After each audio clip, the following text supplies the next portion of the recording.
Veuillez s'il vous plaît dire votre numéro d'équipe à la caméra. E2. Vous avez 15 minutes pour la présentation. Je vous montrerai le temps restant à l'aide de cartons aux 7, 4 et 2 minutes, ainsi qu'aux 30 secondes restantes.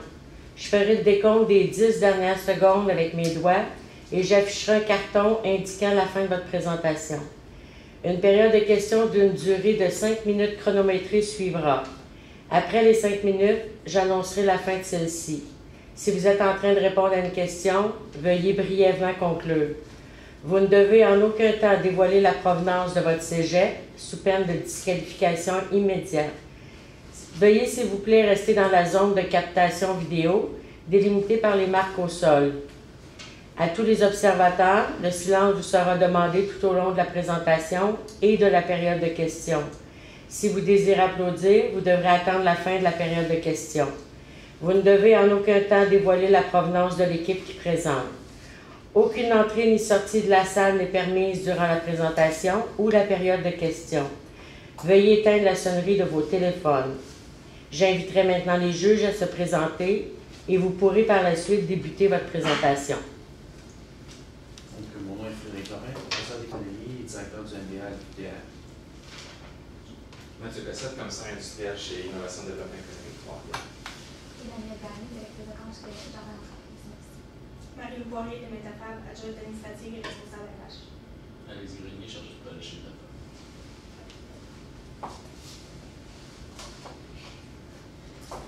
Donc, de petites occasions sont souvent à l'origine de grandes entreprises. Donc, je nous présente, nous sommes la firme Sans Souci. Voici ma collègue Émilie Grenier, Annabelle Tardy et moi-même, Cassandra Antil. Nous allons tout au long de notre présentation vous livrer plusieurs solutions en lien avec votre entreprise. Donc, pour le déroulement de la séance, je vais commencer par vous dire le mandat, les faits saillants, l'analyse interne et externe de votre entreprise, vous dire nos solutions choisies, le budget et pour conclure avec une conclusion et une période de questions. Donc, pour vous remettre en contexte, je vais vous rappeler le mandat que vous nous avez livré.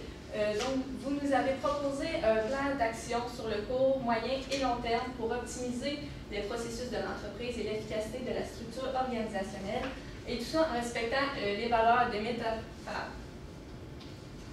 Donc, quelques faits saillants de votre entreprise. Vous avez été fondé en 2011. Vous êtes situé à Saint-Maurice, près de Trois-Rivières.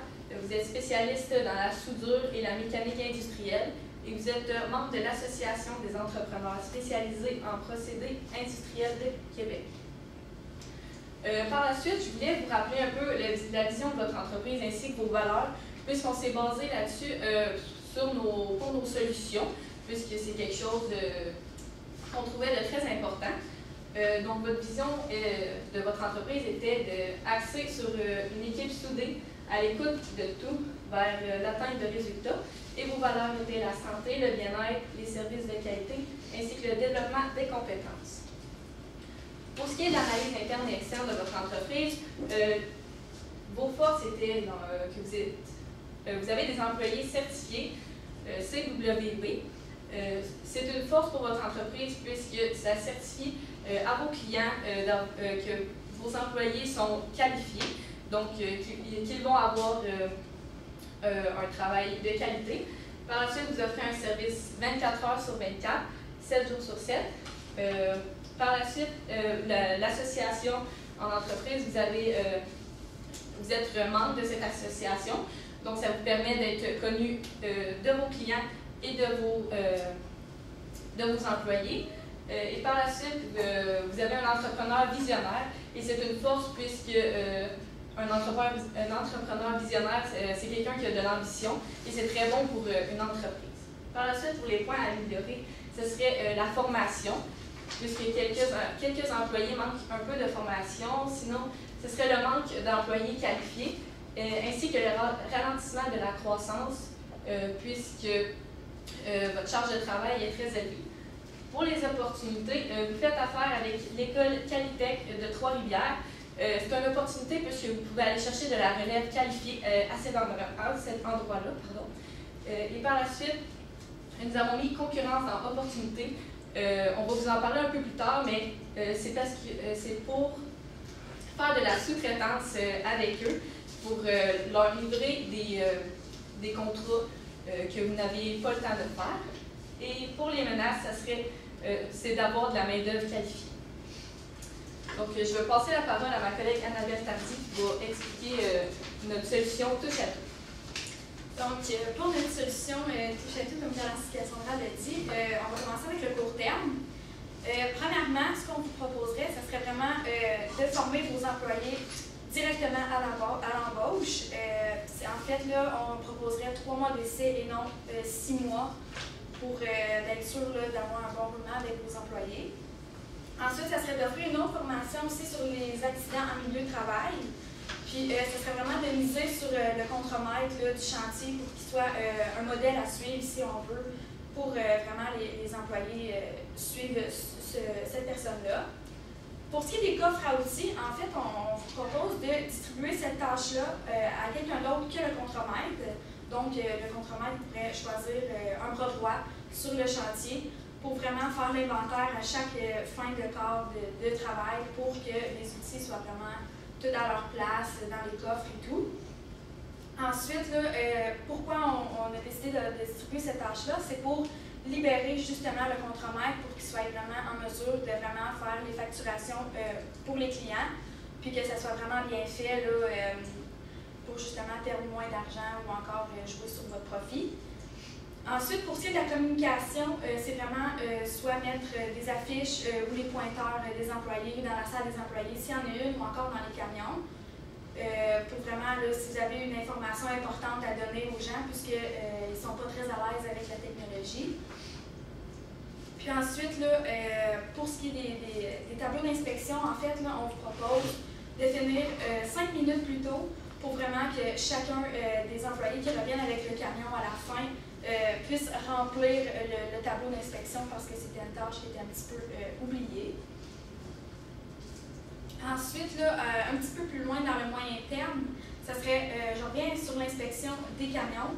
Si ça ne fonctionne pas, bien, en fait, là, ça serait vraiment soit d'engager quelqu'un qui fait l'inspection des camions à chaque départ des corps de travail ou encore à l'arrivée. C'est comme vous voulez décider, là. Ensuite, sur la communication, ça serait soit, si ça ne fonctionne pas, les affiches encore là, ça serait d'écrire des courriels pour tous les employés puis leur offrir vraiment une petite formation là, pour savoir comment ça fonctionne, pour qu'ils soient à l'aise avec cette technologie-là.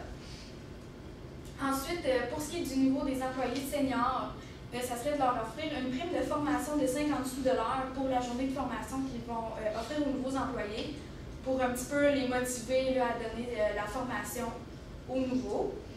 Ensuite, le manque de motivation, en fait, là, ce qu'on aurait trouvé comme idée, ça serait 6 mois sans absence, vous pourriez donner un montant de 100 $ pour justement motiver les gens à vraiment rentrer à l'ouvrage. Puis, en fait, là, ça donnerait des raisons, ça éliminerait en fait les raisons non valables de leurs absences. Puis ensuite aussi, on a remarqué que c'est pas tous les employés qui se connaissent ou encore vous qui connaissez les employés. Donc, ça serait de faire soit des 5 à 7 ou des petites soirées là, entre employés pour vraiment soit faire soit un réseautage entre vous, justement entre les patrons et les employés. Puis ça ferait une belle ambiance là, au travail entre les employés. Justement, ça ferait plus une chimie et ça paraîtrait sur le terrain, justement, là, entre les employés. Puis, le dernier point qu'on a abordé, c'est le débat rencontre. En fait, là, ça, c'est vraiment le point qui touche le plus vos valeurs. C'est une rencontre, en fait, que les employés ils sont volontaires à y participer pour donner leurs idées, à améliorer toujours leur mode de travail ou encore leur ambiance de travail. Puis, eux autres, ils se sentiraient vraiment familiers et impliqués dans l'entreprise. Donc, c'est vraiment pour ça qu'on trouve que ça rejoint vos valeurs. Donc, en ce qui concerne les solutions à long terme qu'on vous propose, comme on a dit avec l'opportunité, vous nous avez aidé à créer l'école de qualité de Trois-Rivières qui est spécialisée dans votre domaine. Ça serait d'offrir des stages à ces étudiants de qualité pour ainsi avoir dans votre poche, dès la sortie de l'école, les étudiants qualifiés, ainsi avoir moins de manque de main-d'œuvre qualifiée dans votre entreprise pour continuer à faire vos contrats de travail. on va vous parler du partenariat avec la concurrence. Donc, à la base, ce qu'on veut créer pour vous, c'est une relation donnant-donnant avec vos concurrents. Donc, vous avez une demande surélevée actuellement. Vous n'avez pas à vous refuser des contrats ou vous n'êtes pas en mesure de compléter des contrats dû à votre manque de main-d'œuvre. C'est sûrement aussi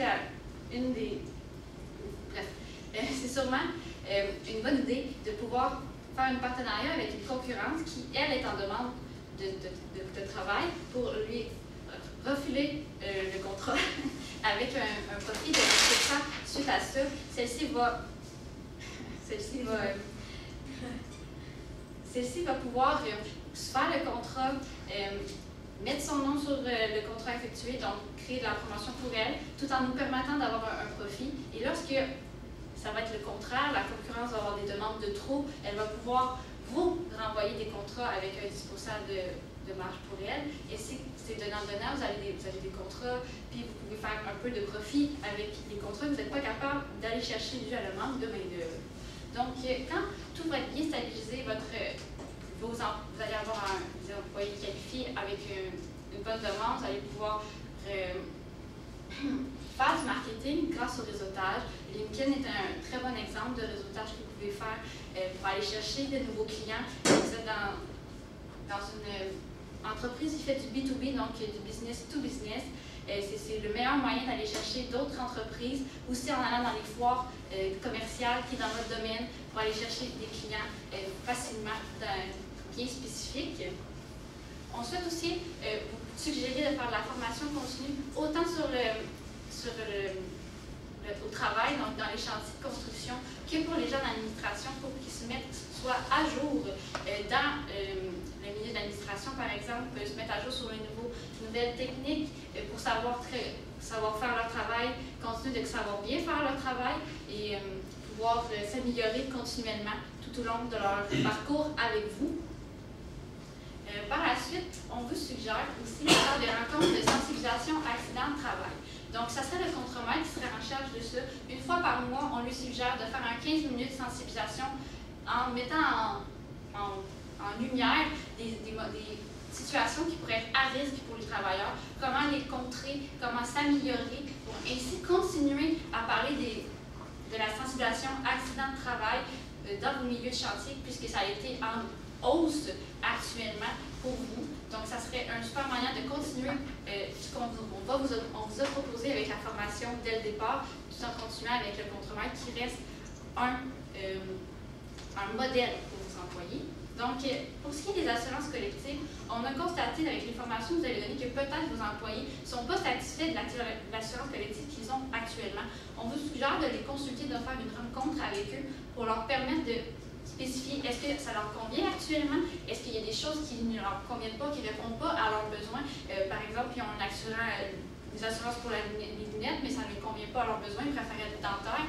Donc, de voir avec eux si on peut améliorer ça pour aller chercher encore plus de satisfaction, de rétention de vos employés.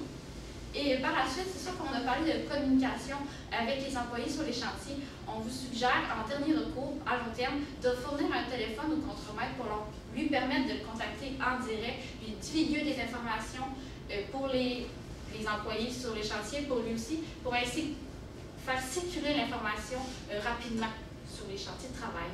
Donc, je vais passer la parole à ma collègue Cassandra Anti. Continuons. Donc, en ce qui concerne le budget, vous n'avez pas donné de montant fixe pour le budget, donc on est allé en pourcentage. Donc, le budget à court terme, on y attribue 35 % puisqu'il faut former des employés dans leur embauche avec les accidents de travail surtout. Et à moyen terme, on offre des primes donc, pour les seniors, les employés expérimentés lorsqu'ils feront de la formation. Donc, ça vient chercher un coût et ainsi une compensation pour les gens qui ne sont pas absentés dans les 6 mois. Donc, ça vient chercher une part du budget plus important. Et à long terme, on continue avec la formation. Donc, ça prend une part du budget. Donc, je vais passer la parole à Cassandra pour la conclusion.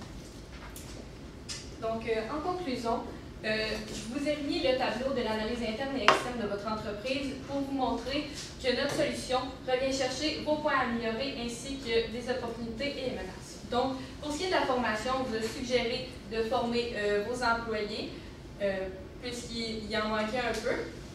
Par la suite, pour ce qui est du manque d'employés, avec l'opportunité de l'école Qualitech de Trois-Rivières, on viendrait rechercher le manque d'employés en allant chercher de la relève qui est qualifiée et qui a, qui a des formations dans votre domaine. Par la suite, pour le ralentissement de la croissance, c'est là qu'on viendrait faire le partenaire avec la concurrence. Donc, distribuer des contrats que vous n'avez pas nécessairement le temps de faire ou l'inverse. Et par la suite, pour ce qui était de la main-d'œuvre qualifiée, c'est là qu'on viendrait ajouter la formation qu'on donnerait aux employés. Donc, merci beaucoup de nous avoir choisis. Nous avons été très heureuses de répondre à votre mandat et de travailler là-dessus. Alors, si vous avez des questions, ça va être le moment, ça nous fait plaisir d'y répondre.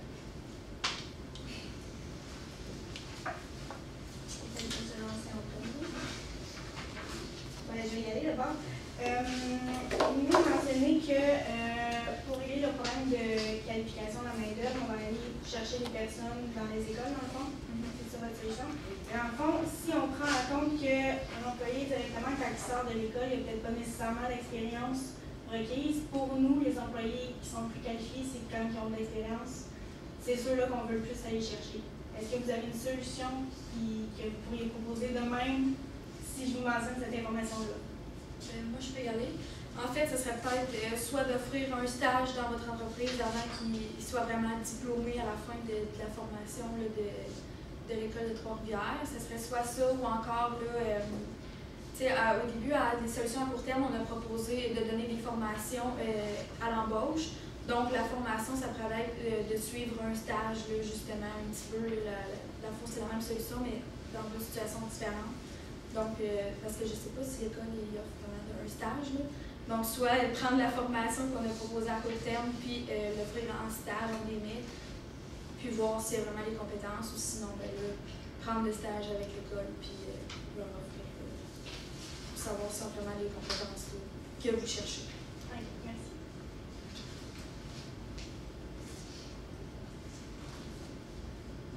Au niveau de la prime que vous proposez pour contrer l'absentéisme, avez-vous pensé un peu au fonctionnement? Quelqu'un, un employé qui s'absente pour une raison qui est motivée, par exemple un enfant malade ou il y a du médecin? Avez-vous pensé à des balises pour ça? Oui, donc la prime ne comprendrait pas les absences motivées qu'on juge valables.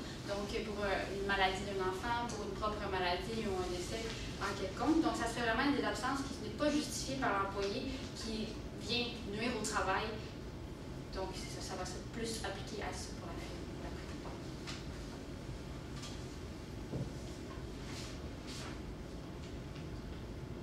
Il n'y a pas un risque de faire affaire avec les concurrents, parce que les concurrents, ils sont situés où? Est-ce qu'ils sont situés ici, proches, ou ils sont situés loin, ils sont situés en Alberta? Comment on fait pour leur partager l'expertise? Est-ce que 10% c'est suffisant pour les convaincre? Est-ce que ça vaut vraiment la peine? Ça ne vaut pas plus la peine de juste embaucher plus de monde avec plus de gestion?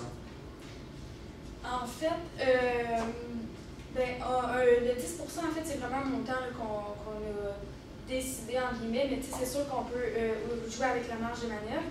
Mais nous, en fait, on pense que oui, c'est bien de faire affaire avec la concurrence parce que vous êtes à travers le Canada aussi, il ne faut pas oublier.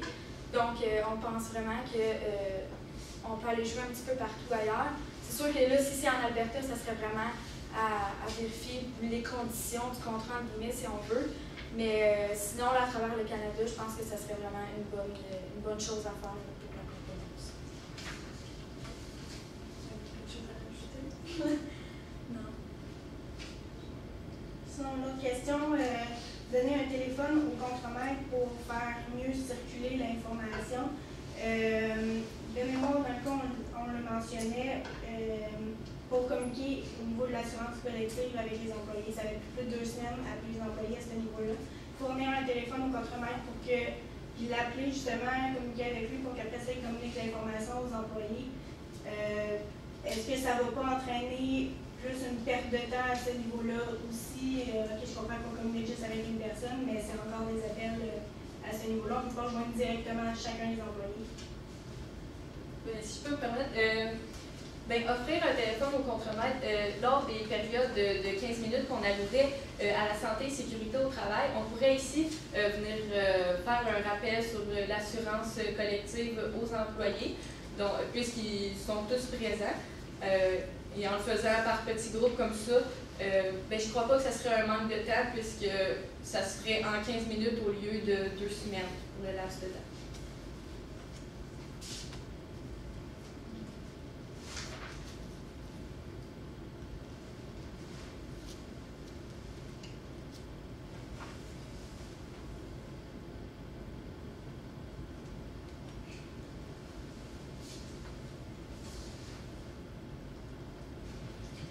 Je crois que ça va être bon pour moi. C'est pas bon jeu. Merci. Merci. Merci.